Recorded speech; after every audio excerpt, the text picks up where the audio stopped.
Hello mga ka-viral, welcome back to my channel, Viral Trend Studio.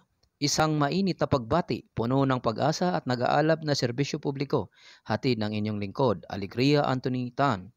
At kung kayo ay bago lamang o napadaan sa ating munting channel, ay huwag ka nang mahiya, tayo na at mag-viral, pindutin ang subscribe button at notification bar para lagi po kayong updated sa bawat videos na ating ilalabas.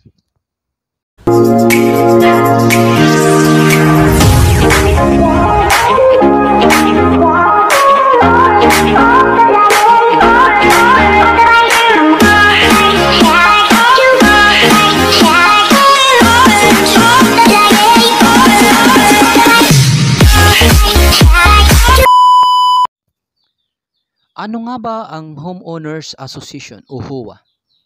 Ito po ay isang samahan o organisasyon sa loob ng isang subdivision, villages, planned community o condominium building na ang lahat ng bumubuo dito o kasapi ay mga nagmamay-ari o may-ari ng bahay, unit o property sa loob ng nasabing subdivision o condominium building.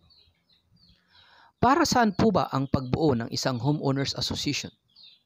Ayon sa ating pagsasaliksik, ang isang Homeowners Association o HOA ay binubuo para magbigay ng serbisyo para sa mga residente o mga nakatira sa loob ng isang subdivision, gaya ng pagpapanatili ng kalinisan, kaligtasan at kaaya-ayang komunidad para ma-enjoy ang paninirahan ng bawat HOA members sa isang subdivision. At para sa ating kaalaman, ang isang HOA ay kailangan na magkaroon ng mga board of directors o mga BOD na siya ang ihahalal ng mga HOA members upang mamuno para maisakatuparan ang kalinisan, kaligtasan at kaaya-ayang komunidad. Ano nga ba yung sinasabing BOD o Board of Directors? At ano ang kwalifikasyon upang maging isang BOD o Board of Directors sa isang HOA?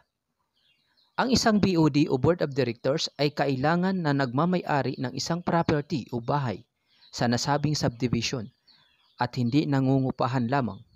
At ang bawat BOD ay magsisilbi o manunungkulan sa loob ng kanyang posisyon sa loob ng 1 taon o hanggang 2 taon, depende sa kung ano ang nakasaad sa HOA bylaws ng isang Homeowners Association. Sa madaling salita, ang isang HOA o Homeowners Association ay binubuo ng 2 grupo. At ito ang BOD o mga opisyalis ng isang HOA at ang isa pang grupo ay ang mga HOA members.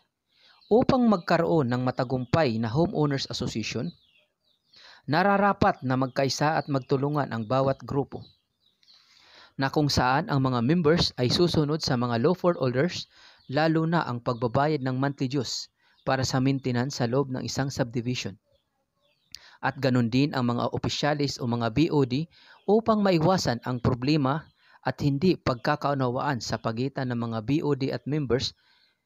Nararapat lamang na magkaroon ng transparency.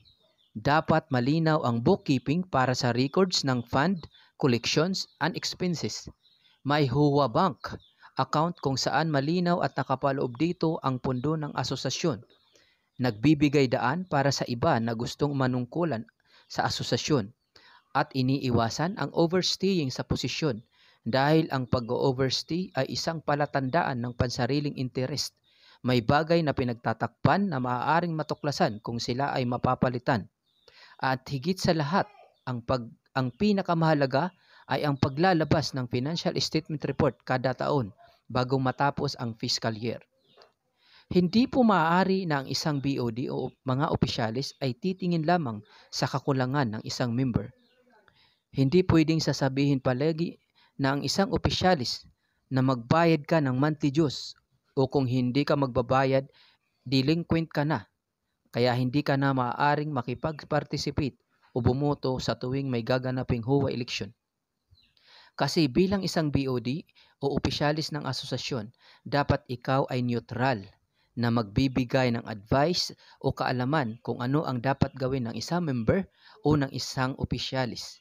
May kakulangan ba sa parte ng mga opisyalis kung bakit ang isang member na dati naman nagbabayad ay hindi na ngayon nagbabayad?